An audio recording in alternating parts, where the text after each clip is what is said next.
Hello बच्चों, let's first read the question. तो question में हमें क्या दे रखा है?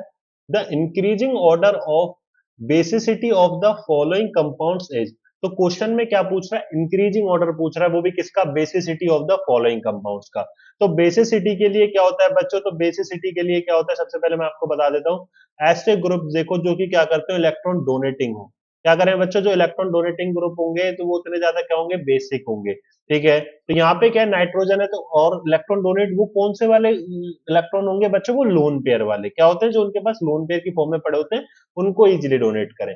ठीक है, तो अब यहाँ पे क्या है, सभी नाइट्रोजन है, इसके पास भी लोन पेयर है, इसके पास भी लोन पेयर है, इसके पास भी लोन पेयर है, यहाँ पे दो दो नाइट्रोजन है, इसके पास भी लोन पेयर है। ठीक है बच्चों, तो मैं अब आपको एक चीज बताता हूँ, जो जितना इजीली अपने लोन पेयर को डोनेट करेगा, वो उतना ही इजी, वो कितना क्या होगा, उतना ही ज्यादा स्ट्रॉन्ग बेस होगा। क्या होगा बच्चों? उतना ही ज्यादा स्ट्रॉन्ग बेस होगा। ठीक है, तो अब इस क्वेश्चन को किस तरीके से करेंगे, ध्यान से समझते हैं बच्चों। कि सबसे पहले अपने को क्या करना होगा यहाँ पे देखना बच्चों, कि यहाँ पे क्या है कि हमारे पास ये जो लोन पेयर है, ये हमारे पास तरीके से। अब यहाँ पे क्या है कि ये जो लोन पेयर है बच्चों, आपके पास sp2 नाइट्रोजन है, क्योंकि नाइट्रोजन को अगर आप देखोगे, एक सिंगल बॉन्ड और एक लोन पेयर, तो दो सिंगल बॉन्ड बना रहा है और प्लस में वन लोन पेयर है, तो इसका जो हमारे पास क्या होगा? तीन होगा बच्चों। क्या तीन है हमारा? ये मैं आपको बहुत अच्छे से बता रहा हूँ कि ये तीन हमारा क्या है बच्चों? स्टेरिक नंबर है, तो स्टेरिक नंबर तीन है, तो इसलिए हाइब्रिडाइजेशन क्या हो जाएगा? sp2। ठीक है, सिमिलरली अगर आप यहाँ पे देखो तो नाइट्रोजन यहाँ पे क्या है कि इस तरीके, ये जो लोन पेयर है ये तो कॉन्जुगेशन में ही जा रहा है। क्या कर रहा है? ये लोन पेयर तो आपका कॉन्जुगेशन में जा रहा है, और ये क्या करेगा बच्चों? तो नाइट्रोजन तो आपका sp2 हाइब्रिडाइज्ड है ही यहाँ पे, और लोन पेयर आपका कॉन्जुगेशन में जा रहा है, और इस लोन पेयर के कॉन्जुगेशन में जाने की वजह से यहाँ पे नंबर ऑफ पाई इलेक्ट्रॉन्स कितने हो जाएंगे? 6 पाई इलेक्ट्रॉन बिल्कुल हो जाएंगे भाई। ठीक है ना? क्या हो जाएंगे? 6 पाई इलेक्ट्रॉन हो जाएंगे। ये चीज क्लियर है? बिल्कुल क्लियर है। और क्या है, इसकी सभी एटम्स क्या होंगे? sp2 हाइब्रिडाइज्ड होंगे, बिल्कुल sp2 हाइब्रिडाइज्ड होंगे। एंड क्या होगा बच्चों? तो sp2 हाइब्रिडाइज होने के साथ सभी क्या होगा? क्लोज लूप की फॉर्मेशन हो रही होगी, प्लेनर मॉलिक्यूल होगा।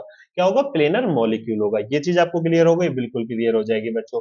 ठीक है, तो अब यहाँ पे क्या है कि ये जो लोन पेयर है बिल्कुल भी इजीली डोनेट होगा ही नहीं। ए और बी में अगर आप कंपेयर करो ना, तो बी का लोन पेयर तो सबसे खराब है बच्चों, तो वो तो डोनेट होना ही नहीं चाहेगा। तो बी अभी तक क्या आ रहा है? सबसे वीक बेस आ रहा है ना? बी से ज्यादा अच्छा ए आ रहा है। अब नेक्स्ट केस में क्या है कि नाइट्रोजन आपके पास क्या? sp3 हाइब्रिडाइज्ड है। क्या है? नाइट्रोजन आपके पास sp3 हाइब्रिडाइज्ड है। अब यहाँ पे क्या है कि बच्चों, अगर आप देखो, नाइट्रोजन sp3 हाइब्रिडाइज्ड है। अब यहाँ पे क्या है कि ये जो नाइट्रोजन है, ये लोन पेयर आपका क्या है?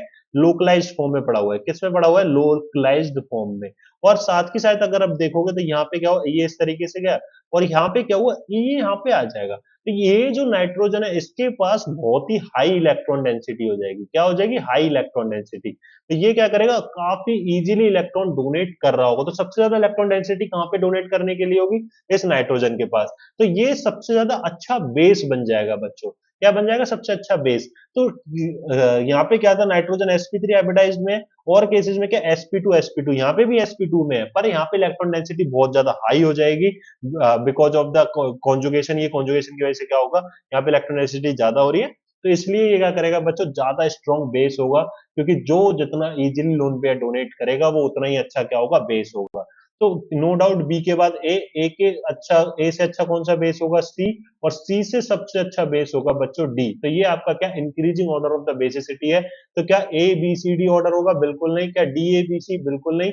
बी ए सी डी बिल्कुल सही है बच्चों, बी ए डी सी गलत है, ये भी है ना? बी ए सही था, बट डी और सी में पोजीशन चेंज हुई, तो ये गलत हो गया। सो करेक्ट आंसर क्या है बच्चों? Option C will be the correct answer. I hope you understand it very well. Thank you.